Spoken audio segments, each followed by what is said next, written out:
Hello there. What is going on, everybody? Today we're going to do a really fun or crazy idea. You get to be the judge because I want to revisit an old, I don't want to say favorite, but an old classic, terrible commander and see if he is, we can make him viable in today's Star Wars Armada. That being Admiral Constantine. If you guys are new here to the channel, I talk about Star Wars Armada, X-Wing, Legion, Shatterpoint, lots of Star Wars tabletop gaming, and I'd love to have you guys stick around. Check the links in the description below. You can join our Discord. We've got a great family-friendly Discord. We talk a lot about these games and where to share list building ideas, photos, battle reports, content, just chatting, and all kinds of great stuff like that.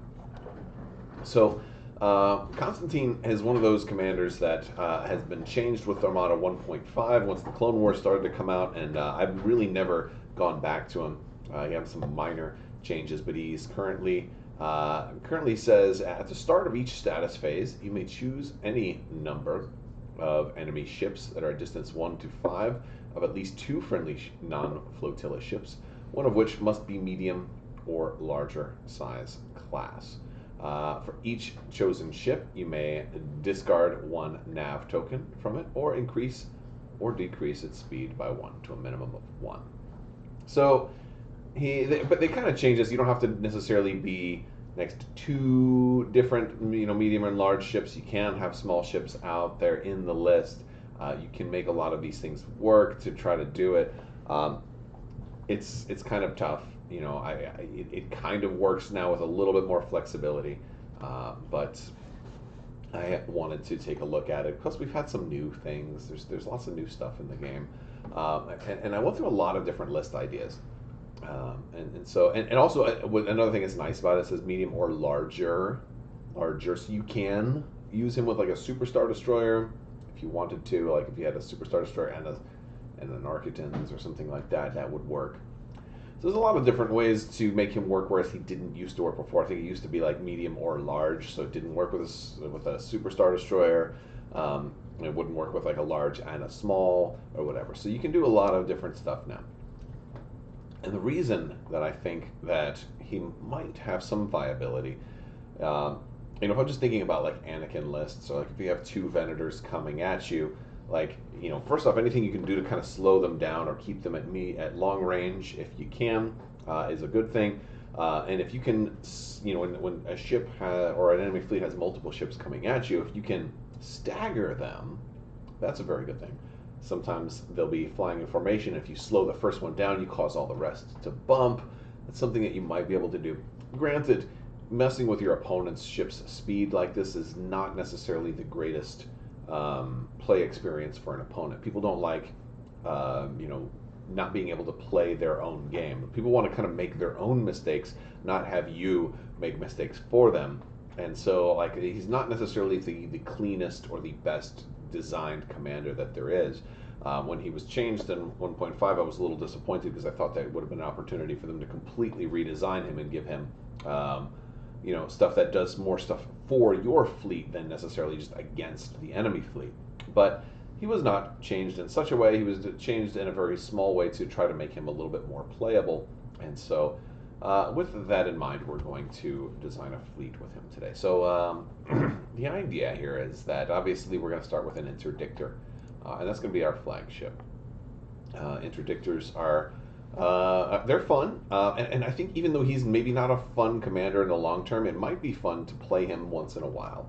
So this way your opponent is like, wow, I get to play against Constantine today. I was not expecting that. So because he won't be, used in a large scale format, like having, a little drop of Constantine show up every once in a while could just be hilarious, and it might be worth trying out every once in a great while. So we'll put him on an interdictor suppression refit. This is clearly the interdictor you want to use. Am I saying interdictor for some reason? Because it's interdictor. I just don't know why my words are coming out in all kinds of funny ways. But we'll go ahead and put him here. It doesn't have to be here, but I'll put him here. So the interdictor suppression refit is going to have Admiral Constantine on it. We're also going to put the Q7 tractor beams on there. They're pretty good. They're a pretty good card. They are a pretty good card indeed. This can slow down ships. This is going to be good for those small ships that want to come in really fast. You can slow things down even more there. We're going to put the G8 experimental projectors. This one can allow us to stop a ship dead in their tracks if we need to. Like here now we can take a ship that was going to go up to speed 3, and we can slow it down. Potentially once to 2 with Constantine, one more to 1 with the Phylons, and then back down to 0 with the G8. Won't stay at 0, and it'll still be able to use defense tokens, which really doesn't matter as much against Anakin, because Anakin can still spend those salvos when attacking, even if he's at speed 0, which I don't like, but it's a thing. So we're not necessarily trying to put my opponent at speed 0, at least not permanently. But we are going to use some objectives that use the rifts, which maybe we can kind of force somebody to fly into a rift. So in order to facilitate the turn 0 stuff, we're going to put grab shift reroute on here as well. This lets us move objectives around. And maybe we can cause my opponent to fly into some rocks, which is always a fun little thing to do. And then we'll toss on the interdictor title so we can use the G8 experimental projector more than once, which is definitely a thing we might want to do. Again, slow them down or not slow them down. Use Constantine maybe to speed somebody up. So we kind of want to separate the fleets, right? That's the idea. Speed them up. So what? So they come into the interdictor and blow it up? No. So they can come into an Imperial Star Destroyer. And so we're going to run a Kuat, an Imperial Star Destroyer Kuat refit. And this one will have a couple of things. We're not going to go too heavy on this because I want to have another big large ship. So we're going to put ordnance experts on this one. We're going to put assault protons, which are definitely good. I'm also going to put hardened bulkheads on here because maybe I can cause you to ram me, or I can ram you and not take damage. And if I can cause you to ram me, that's also going to be good. And since I will be getting some point blank shots probably, I'll go ahead and put electronic countermeasures on the Kuat. We're going to also put since we got some new stuff with rapid reinforcements, let's put a Venator in here. It also happens to be a large ship too, which is kind of cool. And we'll give this one ordnance experts as well. And since we have double black on this one, we'll give it one assault protons also, and we'll put in there external racks. Which is really fun. So now we got 3 large ships, or I'm sorry, a medium and 2 large, which is probably more than we need. We have just enough points left over to put a Gazanti out there. That's going to bring us to 399 points. Now, I'm not putting anything on the Gazanti. You could obviously change this around a little bit. You don't have to run the Venator, but I like an excuse to run an Imperial Venator from time to time. And since we're trying to, force your biggest ship to fly closest to our flagships, and without the benefit of having everybody else there. I mean, the fleet is one thing, but how you fly it, and you have a lot of decisions to make. Obviously, the interdictor needs to probably start out at speed 2, needs to get close enough so that G8 and then the Phylons and all that stuff can start happening to the enemy fleet. And, obviously, I want the Kuat going fairly fast as well. I want that Venator out there too. The Venator doesn't have to be as far forward as the Kuat. The Kuat's not the flagship after all, and it does have ECM to help it stay alive. But the Venator will also do a lot of damage, and has a in both between the Kuat and the Venator, we've got some good anti-squadron flak.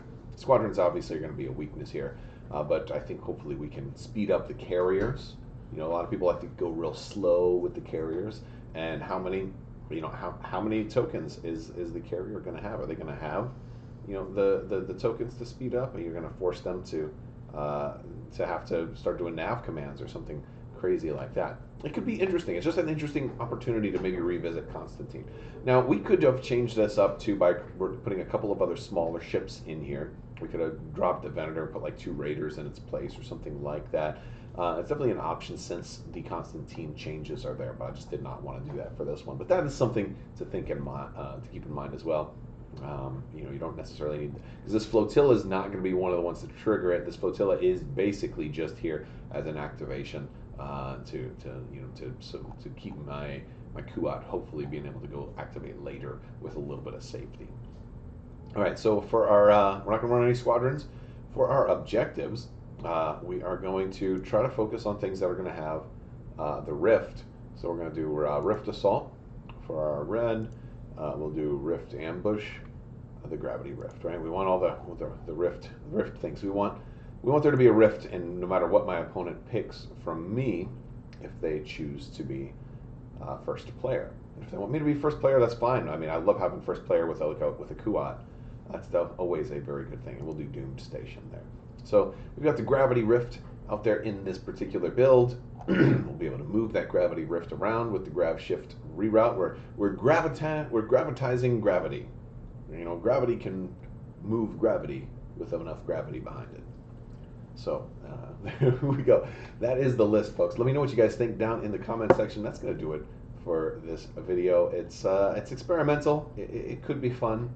It could be worth trying. If you do try out this list or something very similar to it, I want to hear about it. Let me know in the comments. Let me know in Discord also. Or maybe you're doing something totally different. What are your experiences like with Admiral Constantine in a post-Clone Wars Armada? Let me know. I'd love to keep this discussion going.